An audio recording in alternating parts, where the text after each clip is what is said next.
बिस्मिल्लाहिर्रहमानिर्रहीम। अस्सलाम वालेकुम। तमाम ही ओवरसीज़ पाकिस्तानी मोबाइल टैक्स के हवाले से काफ़ी ज़्यादा परेशान रहते हैं कि बैरून मुल्क से अगर वो अपने साथ मोबाइल फ़ोन लेके जाते हैं तो फिर उन पे टैक्स लगता है।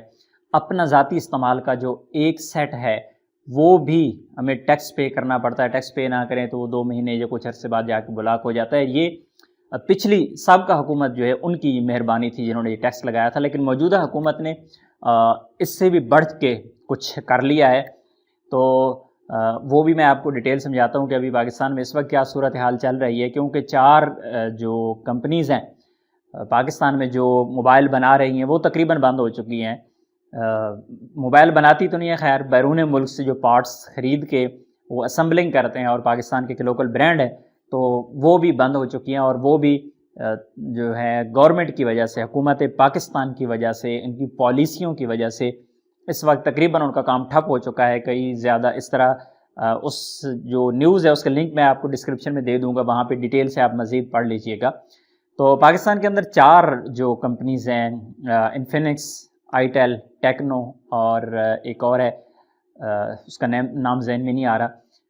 ये बैरून मुल्क से सामान जो मंगवाते हैं, पार्ट्स मंगवाते हैं, नहीं मंगवा पा रहे। उसकी वजह ये है कि स्टेट बैंक जो है वो एलसी नहीं दे रहा है, letter of credit. Letter of credit क्या होता है कि मेरा एक बैंक में अकाउंट है और मैंने किसी भी मार्केट से, किसी भी शॉप से सामान उठाना है तो वहाँ से मैंने उधार उठाना है।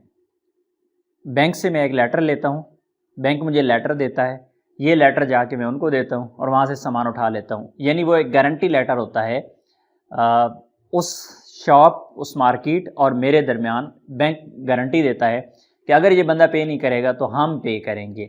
और क्योंकि बैंक को पता होता है कि मेरे अकाउंट्स बैंक में है, मेरी इनकम कितनी है, मेरी आमदन कितनी है, कितने बैंक्स के अंदर मेरे पैसे पड़े हुए हैं, तो कहीं भी वो बैंक जो है मेरे पैसे पकड़ लेगा अगर मैं अपने टाइम पे वो चीज़ ना दूंगा। तो हर तकरीबन बड़े बड़े जो बिज़नेस हैं वो इसी रूल के तहत चलते हैं। और इसी तरह बैरून मुल्क से जो सामान मंगवाया जाता है उनमें भी एलसी यानी लेटर ऑफ क्रेडिट जो है वो आपका मरकज़ी बैंक देता है, जिस तरह स्टेट बैंक ऑफ पाकिस्तान है।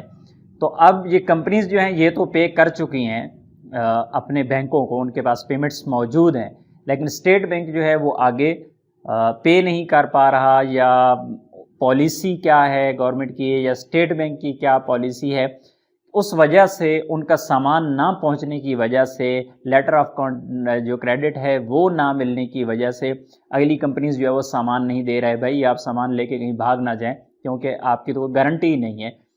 तो इस वजह से तकरीबन ये 4 प्लांट्स जो हैं इस वक्त तकरीबन बंद होने के करीब हो चुकी हैं, अपने काफ़ी ज़्यादा मुलाजमीन को फारिग कर चुके हैं। तो ऐसे तमाम अफराद जिस बारे में परेशान थे कि बैरून मुल्क से अगर हम मोबाइल लेकर जाते हैं तो फिर हमें टैक्स पे करना पड़ता है, तो बेहतर ये आप टैक्स पे करें, क्योंकि अगर इसी तरह सूरत हाल चली तो हो सकता है पाकिस्तान में मोबाइल अगले चंद सालों बाद आपको मिले ही ना, और फिर आपको दोबारा से वो लेटर लिखना शुरू करें और जाकर डाक खाने में डालेंगे और फिर इस तरह लेटर आएंगे अगर इसी तरह की सूरत हाल रही तो। बहरहाल अल्लाह रब्बुल इज़्ज़त से दुआ है कि अल्लाह बेहतर आसानियाँ पैदा फरमाए, और स्पेशली ओवरसीज़ पाकिस्तानी के लिए जो अपने घरों से दूर हैं उनके लिए अल्लाह ताला आसानियाँ पैदा फरमाए। और अल्लाह ताला पाकिस्तान के लिए तो ऐसे हुक्मरान, कैसे इंतज़ामात दे के पाकिस्तानी स्पेशली गरीब अवाम और जो मज़दूर तबका है उनकी ज़िंदगी आसान हो जाए। अपनी दुआ में याद रखिएगा। अस्सलाम वालेकुम।